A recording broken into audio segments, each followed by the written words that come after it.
Olá, querido professor, querida professora que participa do programa Desafio Nota Mil, da formação continuada Desafio Nota Mil do planejamento à produção da redação.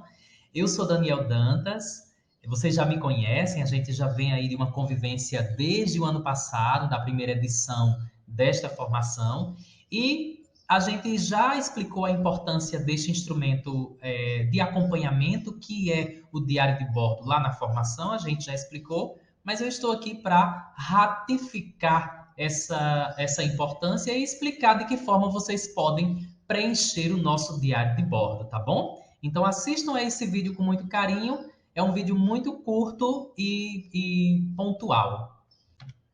Então, o que é um diário de bordo? Esses autores eles trazem aí algumas definições e também já evidenciando a importância desse instrumento de avaliação e acompanhamento do trabalho para o trabalho docente. Então, antes da Revolução Industrial, estes eram utilizados tradicionalmente por viajantes, navegantes e exploradores em suas viagens, sendo muito aplicado como registro de descoberta de novas terras. Então, desde a época das grandes navegações, que esse instrumento de observação, de acompanhamento, de avaliação já era utilizado. Então, permite refletir, permite que o professor reflita sobre o ponto de vista do autor e sobre os processos mais significativos da dinâmica em que está imerso, nesse caso, do processo de mediação do texto dissertativo argumentativo. Então, por meio do registro de sua prática, professor, você vai poder acompanhar, você vai poder avaliar como é que está o desenvolvimento da sua turma. Então, a gente precisava acompanhar de que forma esta formação do Desafio Nota Mil está chegando na sala de aula. Então, a gente criou aí, a gente criou não, a gente faz uso, na verdade, do diário de bordo como um instrumento de acompanhar, para o acompanhamento desse processo de mediação do texto dissertativo argumentativo lá na sua sala de aula. E aí, como vocês já viram, era uma vez e é ainda. A gente traz à tona novamente, né, o diário de bordo, só que ressignificado, reestruturado aqui no universo digital. Então, a gente traz esse diário de bordo não mais no formato de papel, mas por meio do formulário Google Forms. Então, a gente organizou algumas perguntas, alguns itens, são apenas 7 itens, então é algo muito rápido de preencher. Depois do trabalho desenvolvido na sala de aula, professores, é muito fácil, é muito rápido preencher este formulário. Então, como o registro histórico já disse, né, Charles Darwin, Cristóvão Colombo já faziam uso dos diários de bordo para registrar, no caso de Charles Darwin, a transformação, a evolução, e no caso de Cristóvão Colombo, para registrar o que ele havia observado.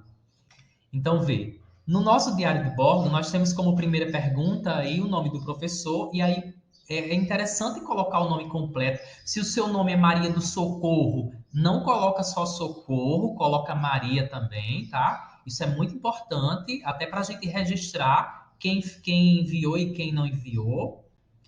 A segunda também é a escola e a gerência, tá? Número de turmas contempladas. Se você desenvolver essa atividade em todas as suas turmas, coloca 5. Se foi só em uma, coloca uma. Enfim, na quantidade de turmas em que você desenvolveu o trabalho. Porque às vezes o professor é professor de língua portuguesa do sexto ano e da terceira série do ensino médio. Aí ele tem 4 turmas de sexto ano e só uma da terceira série do ensino médio. Como o nosso público-alvo são os estudantes do nono ao ensino médio, então se você desenvolver esse trabalho no sexto, não precisa registrar aqui. Só registra se você desenvolveu no nono ano, na primeira, na segunda e na terceira série. Número de estudantes contemplados, e aí você vai multiplicar, né? Se você desenvolveu em mais de uma turma, você vai multiplicar. Se foi só em uma turma, conta a quantidade de alunos daquela turma e coloca aqui. Até a número 4, muito fácil, né? Muito simples. A 5, a quinta pergunta. Quais foram os desafios para a execução do trabalho na escola. Isso é muito importante para a gente até conhecer a realidade escolar, as realidades escolares. Então, pontua aí quais são os desafios para desenvolver esse trabalho, tá?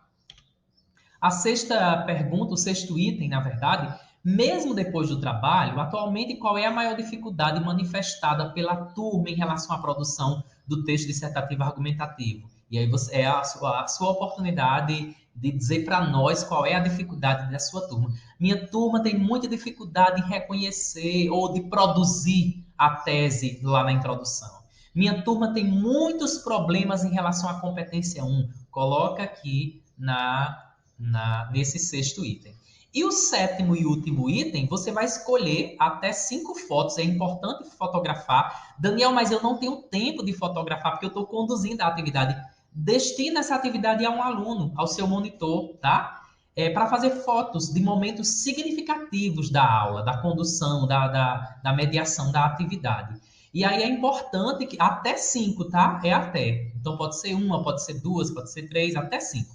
E aí você vai legendar essa foto para a gente entender o que foi que aconteceu. Mas é uma legenda muito simples também, de até 3 linhas, tá? Veja só, olha um exemplo disso. Vamos imaginar que eu estou aí mediando alguma atividade sugerida lá no caderno pedagógico, lembrando que essas atividades que vocês vão desenvolver em sala de aula devem partir do caderno pedagógico, não precisa desenvolver tal qual estão lá. Você pode fazer adaptações, você deve fazer adaptações, mas é interessante que sejam atividades provenientes, oriundas daquele caderno pedagógico que a gente disponibiliza ao final de cada formação. Então, tá lá, olha aí a foto, você coloca no documento Word mesmo, ó. Coloca no documento Word a foto, faz uma legenda rápida, só para a gente entender o que foi que aconteceu, o que é que está acontecendo nessa foto, salva e envia. Muito simples, tá? Então, onde é que vocês encontram esse formulário para preencher, esse caderno pedagógico? Sempre ao final de cada encontro, a gente disponibiliza no chat do encontro, ao vivo, o link para vocês acessarem, tá? Que é o nosso Linktree. E nesse link vocês encontram todos os materiais do Desafio Nota 1000. A gravação dos encontros, a frequência, e avaliação, os diários de bordo, os cadernos pedagógicos, tá? E aí é interessante que vocês preencham esse diário de bordo antes da próxima formação, antes do próximo módulo, porque senão a gente vai acumular e aí vai ficar mais difícil, vai demandar mais tempo do professor para o preenchimento de tudo isso. Então, a nossa orientação é que vocês preencham esses diários de bordo antes da próxima formação. Por exemplo, tivemos a formação 1, a formação 2 para a turma 1 só vai ser no dia 22, um exemplo. Então, antes do dia 22, é interessante que o diário de bordo já esteja preenchido, tá? E a gente tem aí 15 dias entre uma formação e outra, tá? Então, Daniel, é preciso desenvolver todas as atividades que estão no caderno pedagógico para eu registrar no diário de bordo? Não, até porque a gente não conhece todas as realidades. E, às vezes, algumas daquelas atividades que estão propostas no caderno não se aplicam ainda para a sua turma. Então, escolhe uma atividade, enfim, contanto que cumpra o objetivo daquele caderno, tá? Um grande abraço, nós estamos disponíveis para as eventuais dúvidas e eu te espero na formação. Beijo, professor, beijo, professora.